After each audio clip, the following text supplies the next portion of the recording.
Existe uma ciência chamada sociologia, como todos sabem. E uma das ramificações da sociologia é estudar a religião. A sociologia, ela estuda fenômenos sociais, movimentos que surgem entre as pessoas e tudo mais. E, obviamente, vão estudar a religião. Tá? E um sociólogo chamado David Moben, ele fez um resumo do que ele percebeu na igreja. E eu quero chamar a atenção para os irmãos nesses 5 itens, que eu considero muito importante, porque você tem um reflexo exato das igrejas. E você pode olhar uma igreja, isso que eu vou falar, uma igreja de qualquer dessas denominações. Você pode olhar e ver se essa igreja se mantém fiel, firme, né?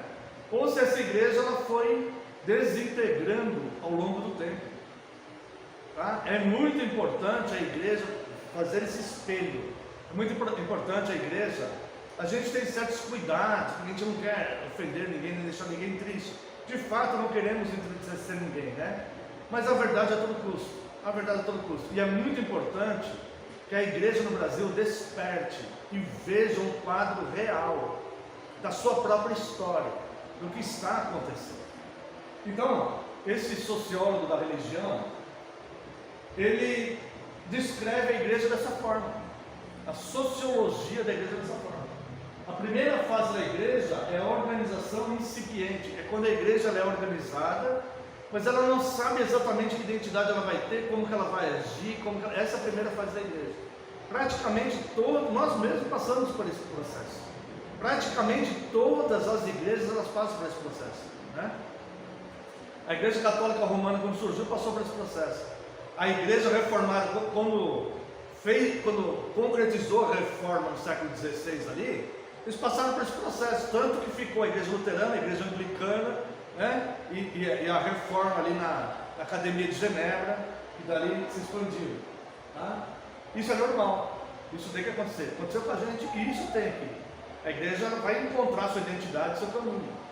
Não sabe quanto tempo vai demorar, mas ela vai procurar isso. Tá? Depois a igreja se torna formal. Ela encontra a sua identidade, né? E ela começa a trabalhar dentro daquela formalidade. Tá? Agora, olha só. A terceira fase da igreja deveria, por ser igreja de Cristo, deveria ser a fase atuante em todos os momentos da igreja. Mas ela está resumida, segundo esse retrato desse sociólogo, né? Sociologia é uma ciência. Ela está resumida na terceira fase. É a eficiência máxima. É quando a igreja, ela está, como a gente costuma chamar, no amor, trabalhando mesmo e tentando alcançar as pessoas, e cuidando de vidas, e atendendo a necessidade das pessoas, e com a sua mensagem, pregando a sua mensagem. Tá? Só que isso é como se fosse o máximo que ela chega e ela vai retrocedendo. Essas duas outras fases, irmãos, é muito importante nós analisarmos. Tá? Porque ela tem acontecido e é visível.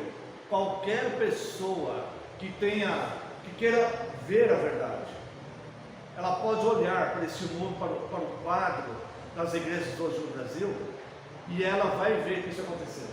Ela começa a se institucionalizar, ou seja, a igreja então ela passa dessa formalidade e da sua eficiência máxima a conceitos particulares.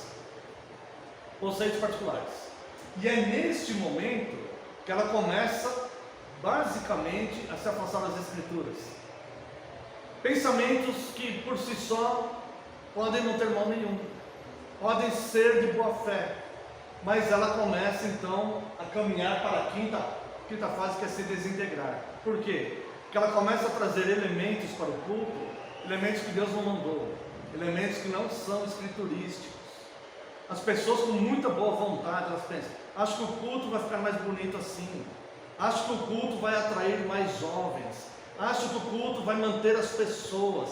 é melhor as pessoas ficarem na igreja do que ficarem no mundo. E esse tipo de pensamento, movido por boa fé, por boa vontade, por boa intenção, vai levar para a quinta fase. A igreja vai se desintegrar, ela vai perder totalmente a sua identidade bíblica e ela vai ficar exposta então ao que nós achamos que é melhor fazer. Como que nós vamos segurar os jovens? Irmãos, se o evangelho não for suficiente para manter uma pessoa, essa pessoa não é convertida. Se o evangelho não for suficiente, se Cristo não for suficiente para essa pessoa vir e cultuá-lo, se Deus não for suficiente para essa pessoa falar, eu vou cultuar a Deus, não vai ser música, não vai ser dança, não vai ser luzes, não vai ser roupa, não vai ser baladas gospel, não vai ser isso que vai. Pode manter a pessoa no local, mas isso não vai representar conversão. Então, a igreja ela se institucionaliza e as pessoas então começam a querer dar uma ajuda para Deus, né? Então, para de observar o que a Bíblia fala sobre o culto, sobre as doutrinas, sobre a liturgia, e começa a observar na época, não, mas isso daí era para os jovens, quando a igreja chegou lá no começo do século XX, no século XIX, quando surgiu a igreja, no século XVI, quando teve a reforma. Não, hoje os jovens querem outras coisas. A igreja não é para satisfazer o que as pessoas querem, o que os jovens querem, o que as mulheres querem, o que os homens querem. A igreja existe para servir a Cristo. E o que Cristo quer está revelado nas Escrituras. E isso não vai mudar ao longo dos tempos. É a mesma vontade de Deus que tinha na era apostólica, na era dos pais da igreja, na reforma. É a mesma vontade de Deus hoje. E essa vontade permanecerá até que Ele volte para resgatar a sua igreja. Então essa quarta fase vai levar para esse momento de desintegração total.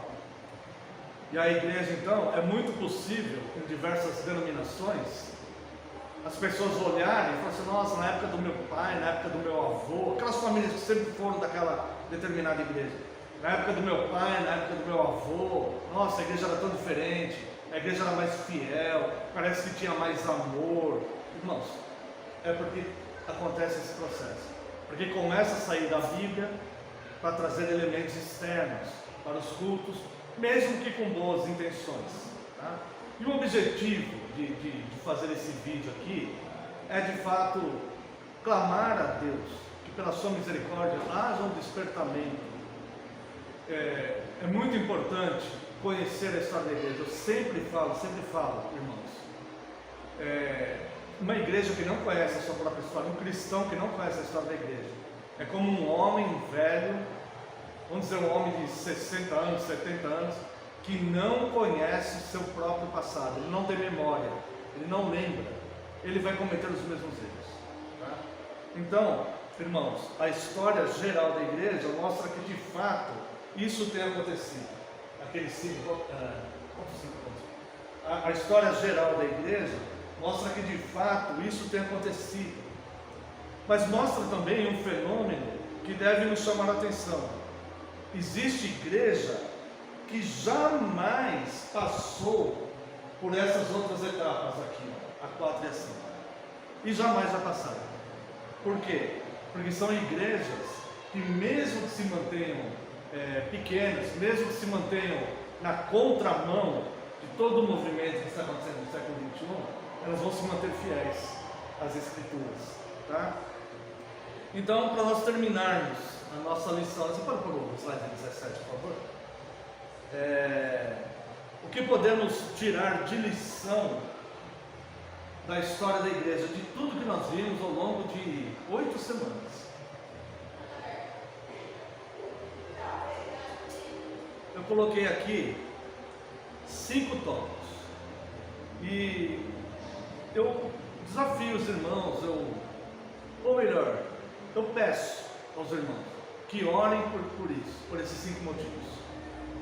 Nós escrevemos a história da igreja hoje, né? Nós fazemos parte da história da igreja, nós também somos responsáveis pela igreja. Não basta a gente olhar todos esses desvios e falar que absurdo. Nós fazemos parte da história da igreja. Nós podemos pelo menos orar pela igreja, no Brasil e no mundo. Tá? Então olha só, o primeiro tópico. Devemos conhecer essa história, a história da igreja, para que a igreja não cometa os mesmos erros do passado. Vocês perceberam, a gente analisando, principalmente depois que passa do século XIX, século XVIII, XIX, XX e XXI, como a igreja começou com práticas que foram corrigidas atrás, os mesmos desvios que aconteceram antes da reforma, foi corrigido e a igreja voltou. Nós vimos agora há pouco aqui uma espécie de procissão com a arca, né? Para as pessoas colocarem a mão na arca e tudo mais. Então devemos conhecer essa história para que a igreja não cometa os mesmos erros. Pessoas que não conhecem a história devem estudar a história. Tá? Existem estudos muito mais aprofundados do que esse que eu fiz e estão disponíveis. Tá? Então as pessoas que não queiram ver estes, procurem e se informem sobre a história da igreja. O item 2, por favor. A igreja deve se esforçar ao máximo a se manter fiel à doutrina e liturgias ordenadas nas Escrituras. As Escrituras são testamentos. O Antigo e o Novo são testamentos. Imagina que você tem algum patrimônio e você coloca no seu testamento que você quer que tal pessoa organize, fique responsável pelo seu patrimônio, mas você fala assim: eu não quero que nunca aconteça isso, e sempre mantenham aquilo. E você deixa aquilo por escrito, isso é um testamento. E as pessoas então que ficam encarregadas de cumprirem de receberem esse testamento e de cumprir, façam exatamente o que você pediu, que você determinou.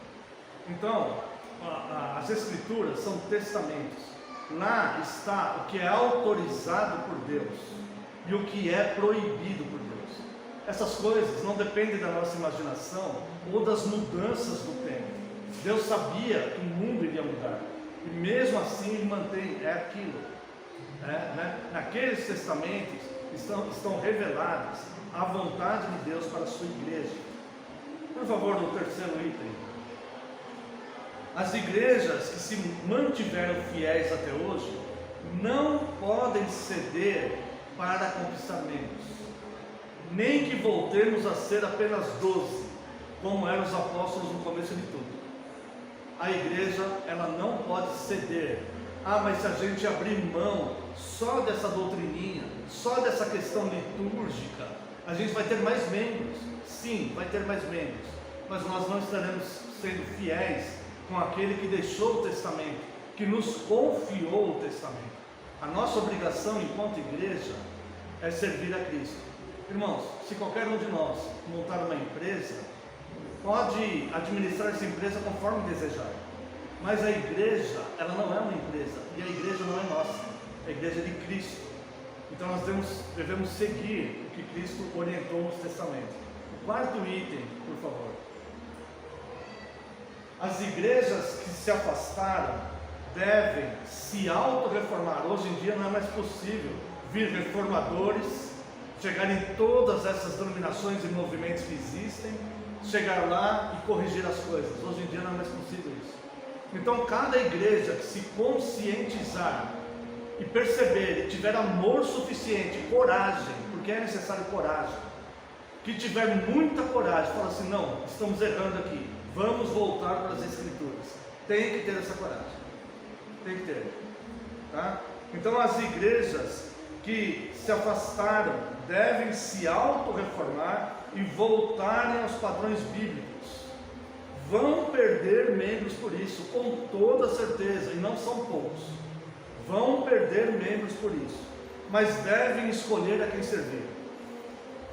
Querem servir a Cristo ou querem agradar os homens? Esta decisão a igreja tem que tomar, não só no Brasil, mas no mundo.